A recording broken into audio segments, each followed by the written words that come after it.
Okay, so back by popular demand, Thorns build. A lot of you guys were asking for the Season 3 version of Frenzy Thorns. This is not Frenzy, but it is Thorns, and there's a good reason why it's not Frenzy, and you'll see that in just a second. As always, build planner down in the description below. And it's pretty raw, so check the change log. I will be updating and min-maxing this build as time goes on. I'm just going to quickly blast through this tier 99, as always, on hardcore. As for the elixir, you can see that's just my death evasion elixir from hardcore, which if I die, then, you know, obviously I get like 2 seconds to get the fuck out of there before I actually die. Now I'll just try and speed through this and show you what's going on. But this is really cool because we're using a lot of the new aspects and new uniques in this build. And the kind of core mechanic is the Pain Gorges. A lot of passive damage like Thorns, Burning Rage, Andariels, Doombringer, everything like that can apply the Pain Gorges effect to enemies, which allows you to echo your basic skills and just do an insane amount of damage. And the Thorns damage itself, again, you know, we're not sleeping on that. That's doing a hell of a lot of damage all by itself as well. I think I've seen when I'm fully buffed up with all of my skills, like Thorns ticks for like 2 million. It's crazy strong. It's probably the stupidest build to come, and stupid in a good way, to come out of the season. It's damn near invincible. It can clear everything super easy, and really has very few weaknesses, if any at all. I suppose if you wanted to say if it had a weakness, it'd be that it can't one-shot bosses. It certainly doesn't take very long to kill them, though. And its AoE can be a little lackluster at times, but usually it's pretty good, as you're seeing on screen right now.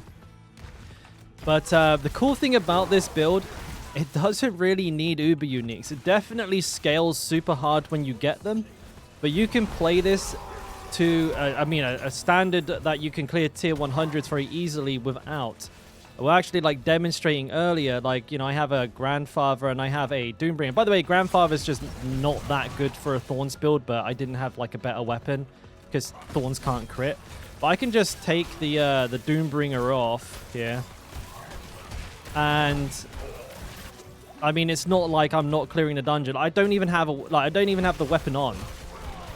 Forget about like not having a Doombringer. You don't even need a one-handed weapon equipped. It's ridiculous. So, you know, it's extremely strong.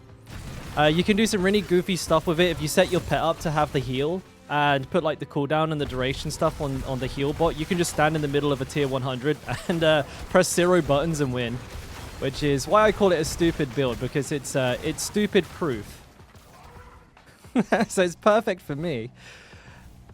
As always, I will be going through the build as well at the end of the video. I didn't say that at the beginning, so hopefully people stuck around, but I'll put chapters down there so people can see that we are going to go through the skills and everything and talk about what makes it work, in addition to providing a build planner, just to help everyone kind of understand why it works and what they're looking for.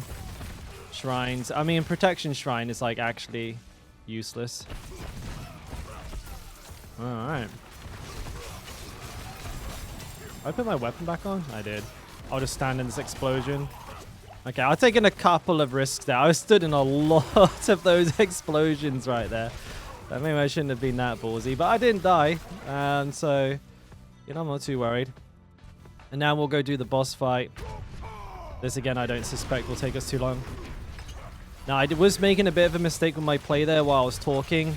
Obviously, when you're playing Wrath of the Berserker and Kick, anytime you see this combo, the reason we're using it is because when you're at full Fury, you pop Wrath of the Berserker and you use Kick to spend the Fury, which will then take you to the maximum damage bonus from Wrath of the Berserker. You see there, while Wrath of the Berserker is active, every 50 Fury you spend increases your damage by 25% up to 100. So if you have over 200 Fury, which I do, use one kick, boom, double damage. And if you maintain that Berserk buff, like not just like the 5 seconds, but if you just stay Berserking for the entire fight, you will keep that double damage buff. And that applies to Thorns. So that's really important when you're playing this. But as for the rotation, you basically just pop everything, wait for max Fury, pop Wrath, kick, and then hold down right click, and you'll win. And Lunging Strike reapplies Berserking, it heals you, and it does an insane amount of damage and makes you move around the map like a crazy person. So, let's break down the gear. So we got a Yoritz. Now, this is not the best case scenario for this one. Again, this is actually something that you don't actually really need, but it is a good option. I will include this in my build planner, but an Andariel's Visage is pretty much the best case scenario for this build.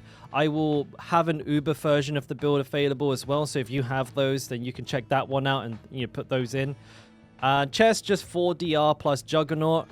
Pain Gorges, this is pretty pivotal to the build, so you will need one of these. You can see mine aren't even max rolled, so I'm doing considerably less damage than I could be doing with these. 4 DR Pants, I have the wrong aspect on here. Iron Blood, it should be actually instead Might. Sorry, is it Might? I think it's Might, the one that gives you 20% damage reduction with basic skills, because that will be on permanently. Ghost Walk for movement.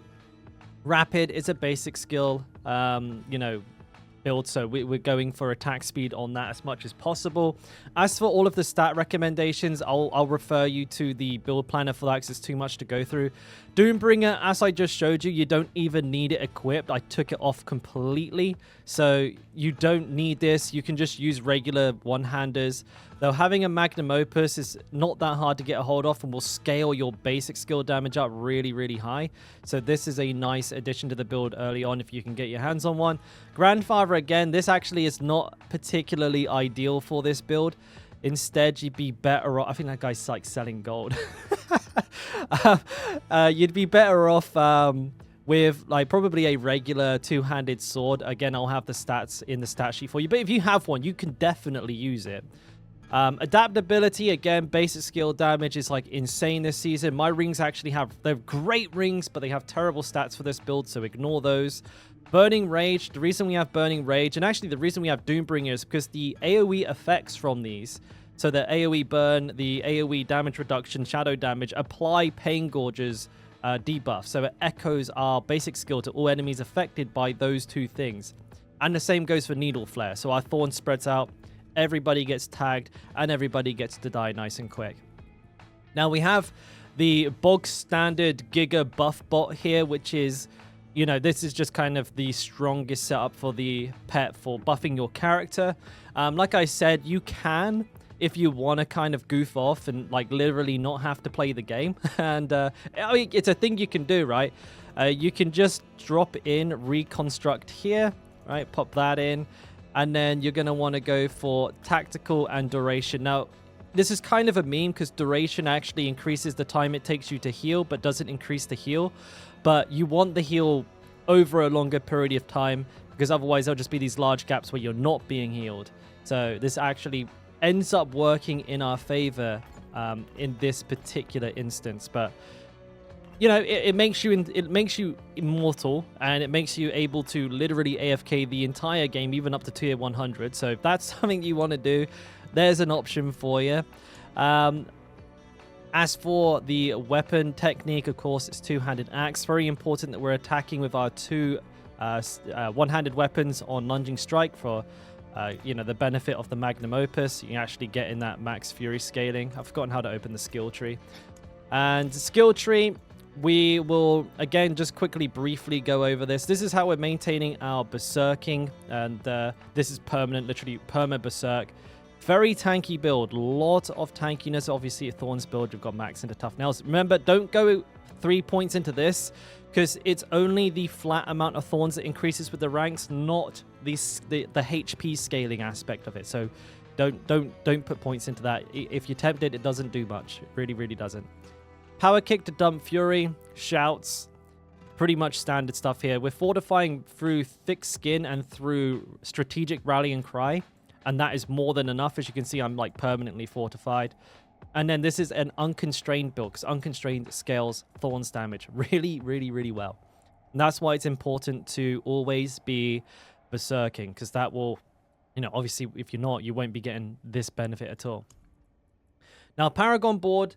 This I would say is probably the most work in progress part of the build, but this is 100% functional. And remember to check the change log from time to time on the build guide to see if I've updated it.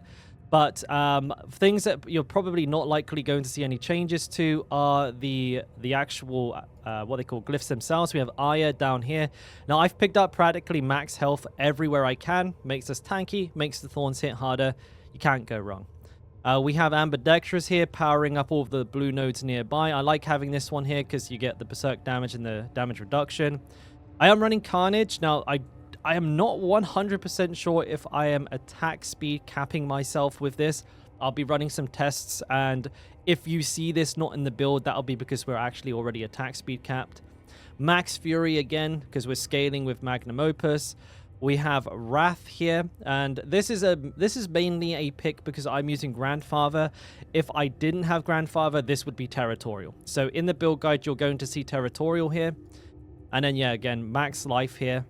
I mean, also resistance, you know, it's nice because it allows you to drop that on the gear or not have to have as high roll on your gear. Berserk damage, more life. Of course, Blood Rage. Imbiber for some healthy damage as well as some more HP healing, which is whatever. But it's actually one of the best choices here for us. And then finally, over here, we have Exploit with Decimator. And yeah, I mean, that is the whole build there. You can slap that one together pretty easily. And you're going to be doing some pretty ridiculous damage and probably not dying ever again.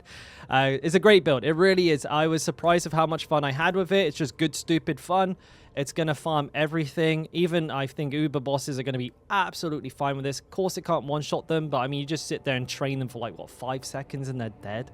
But yeah, definitely a build for the AFKers out there. So let me know what you think. I'll be streaming over the next couple of days, as always. I'm going on holiday at the end of the month, though, so content will slow down a little bit there. Don't forget to like and subscribe if you enjoyed the content and want to see more Diablo-like stuff from yours truly. And a huge shout out to everybody who supports the content, to all of the Patreon members, the YouTube members, and the Twitch subscribers. Thank you for keeping me in the seat and making all of this possible. But until the next one, take care. Much love. Bye now.